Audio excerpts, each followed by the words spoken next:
સુધીના સૌથી મહત્વપૂર્ણ સમાચારોની સાથે કરીશું। હાલ એક મહત્વના સમાચાર સામે આવી રહ્યા છે। ગોંડલ રીબડાના અનિરુદ્ધસિંહ જાડેજાની મુશ્કેલીઓમાં વધારો થયો છે। સ્થાનિક જેલમાં સરેન્ડર થવા ગુજરાત હાઈકોર્ટે આદેશ આપ્યો છે। મહત્વનું છે કે રીબડાના અનિરુદ્ધસિંહ જાડેજાને 4 અઠવાડિયામાં સરેન્ડર થવા હાઈકોર્ટનો આદેશ છે। મહત્વનું છે કે પોપટ સોરઠિયા હત્યા કેસમાં હતો અનિરુદ્ધસિંહ જાડેજા આરોપી અને સાથે જ આજીવન કેદમાંથી મુક્તિ આપવાના જેલ અધિક્ષકનો આ હુકમ હાઈકોર્ટે ફગાવ્યો છે। જેલ અધિક્ષકના હુકમને મૃતક પરિવારે ગુજરાત હાઈકોર્ટમાં પડકાર્યો હતો। તો બીજી તરફ જે રીતે અત્યારે આ માહિતી સામે આવી છે, જેલ અધિક્ષક TS બિસ્ટે આપ્યો છે આજીવન કેદમાંથી રિપોર્ટ મુક્તિ આપવાનો જે રિપોર્ટ, તો હવે ફરી એકવાર મુશ્કેલીમાં વધારો થતો હોય તેવા સમાચાર સામે આવ્યા છે। નોંધનીય છે કે સ્થાનિક જેલમાં સરેન્ડર થવા ગુજરાત હાઈકોર્ટે આદેશ આપ્યો છે। સંવાદદાતા મૌલિક ઉપાધ્યાય આપણી સાથે ફોન લાઈન પર જોડાયા છે। મૌલિક, અનિરુદ્ધસિંહ જાડેજાની મુશ્કેલીમાં વધારો થતો હોય તેવા સમાચાર, શું વધુ વિગત સામે આવી? લવલીન પોપટ સોરઠિયા હત્યા કેસમાં અનિરુદ્ધસિંહ જાડેજા છે તે આરોપી છે અને અનિરુદ્ધસિંહ જાડેજાની મુશ્કેલી છે તેનો વધારો છે તે ગુજરાત હાઈકોર્ટે સ્થાનિક જેલમાં સરેન્ડર થવા માટે આદેશ છે તે કર્યો છે।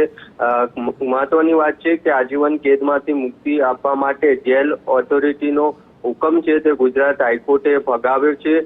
જેલ ઓથોરિટીના હુકમને મૃતક પરિવારે ગુજરાત હાઈકોર્ટમાં પડકાર્યો હતો અને ત્યારબાદ જે જેલ ઓથોરિટી દ્વારા આજીવન કેદમાંથી મુક્તિ આપવાનો જે રિપોર્ટ આપવામાં આવ્યો હતો તેને પણ કોર્ટે ધ્યાનમાં લઈને જે અનિરુદ્ધસિંહ જાડેજા છે રીબડાના, તેમને 4 અઠવાડિયામાં જે સરેન્ડર થવાનો હુકમ છે તે હાઈકોર્ટે કર્યો છે। એટલે રીબડાના અનિરુદ્ધસિંહ જાડેજા છે તેમની મુશ્કેલીમાં વધારો છે તે થયો છે। જી બિલકુલ, આભાર સમગ્ર માહિતી સાથે જોડાવા બદલ। તો જે રીતે અત્યારે આ મહત્વના સમાચાર સામે આવ્યા છે, પોપટ સોરઠિયા હત્યા કેસમાં અનિરુદ્ધસિંહ જાડેજા આરોપી છે અને હવે તેમની મુશ્કેલીમાં સતત વધારો થઈ રહ્યો છે।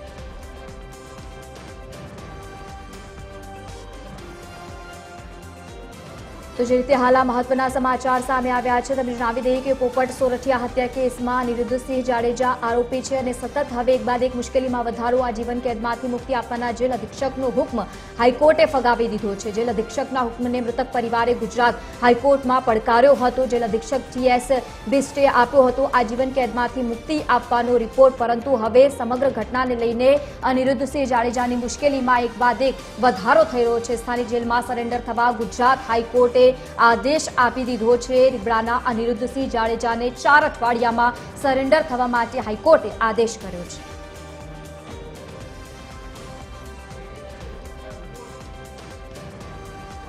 તો હાલ જે રીતે આ સમગ્ર કેસમાં એક બાદ એક કાર્યવાહી કરવામાં આવી રહી છે। જેલ ઓથોરિટીના હુકમને મૃતક પરિવારે ગુજરાત હાઈકોર્ટમાં પડકાર્યો હતો। જેલ અધિક્ષક TS બિસ્ટે આપ્યો હતો આજીવન કેદમાંથી મુક્તિ આપવાનો રિપોર્ટ, પરંતુ હવે ફરી એકવાર અનિરુદ્ધસિંહ જાડેજાની મુશ્કેલીઓમાં વધારો થતો હોય તેવા સમાચાર સામે આવ્યા છે। સ્થાનિક જેલમાં સરેન્ડર થવા ગુજરાત હાઈકોર્ટે આદેશ આપી દીધો છે। રીબડાના અનિરુદ્ધસિંહ જાડેજાની 4 અઠવાડિયામાં સરેન્ડર થવા માટે હાઈકોર્ટે આદેશ આપ્યો છે, એટલે કે આ સમયગાળા દરમિયાન તેમને હાજર થવું પડશે। અને બીજી તરફ જે રીતે આજીવન કેદમાંથી મુક્તિ આપવાના કેસમાં અધિક્ષકનો હુકમ હાઈકોર્ટે ફગાવી દીધો છે। જેલ ઓથોરિટીના હુકમને મૃતક પરિવારે ગુજરાત હાઈકોર્ટમાં પડકાર્યો પણ હતો।